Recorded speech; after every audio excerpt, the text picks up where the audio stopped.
Hey guys, Sean Simons here. So you want to get into paramotoring, but you don't know how, and you don't know how much it's going to cost, and what does it really involve to have a paramotor.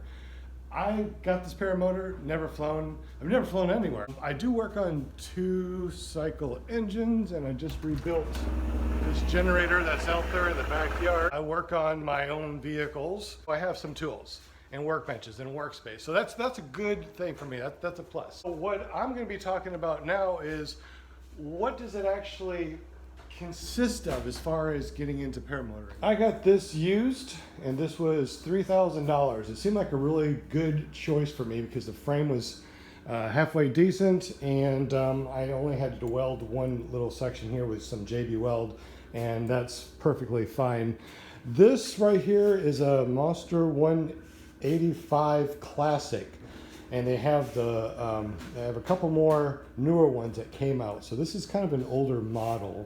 I'm not sure what year, maybe 2012-ish. The carburetor has been rebuilt so many times it needs to be replaced. The head has been replaced very recently. The guy that had it before the guy that I got this from put a rivet in here to keep it connected to the frame this way. Well, the rivet broke loose, went in through the motor and got into the piston and just destroyed this, including scratched the hell out of this beyond repair. So what does it cost to actually have something like this?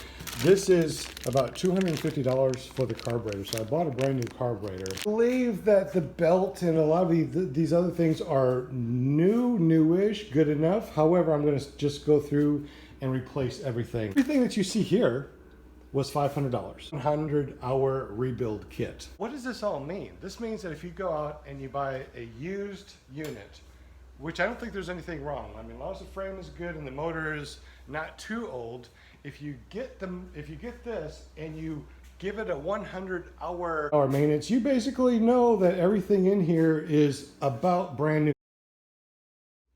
Now the question is, you got the paramotor, you got the wing, I got a brand new wing. So this thing just pushes you forward. So buying a used one, I think personally it's okay, but I think the wing, when you first get into the sport, it's gotta be brand new. I think this is where everybody goes from, oh man, this is gonna be super great, I can't wait to do this, this looks awesome. I'm gonna fly to McDonald's and get McDonald's in the morning on my paramotor, this is gonna be great.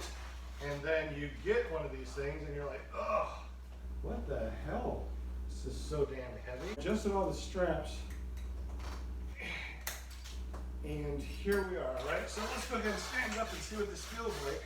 Let me adjust this because this is insane. Whoa.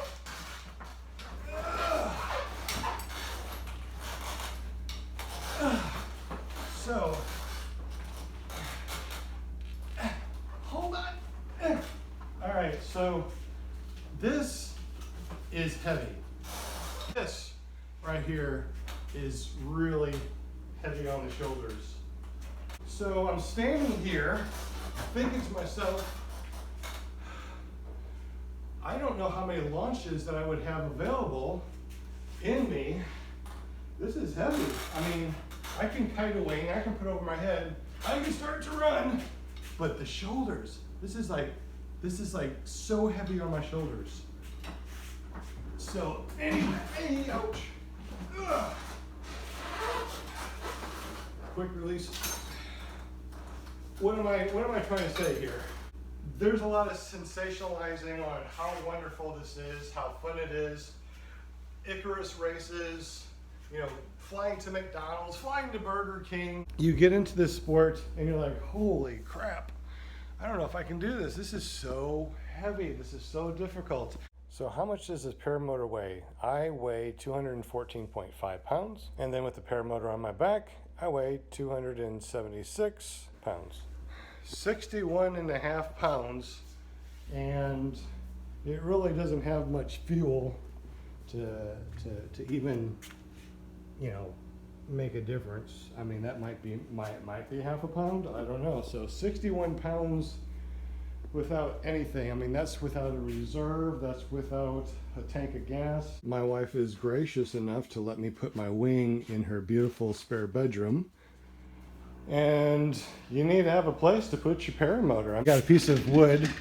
I just got one of these. So with this current setup, it allows me to move my paramotor wherever I need to move it. That's something that we need to think about too before we get into the sport of paramotor. If you enjoyed this long ass video, leave me some comments down below and let me know what you think about everything we just talked about. So leave me in the comments down below and tell me what you think are the pros and cons of doing paramotor. We'll catch you next time on Paramotor TV.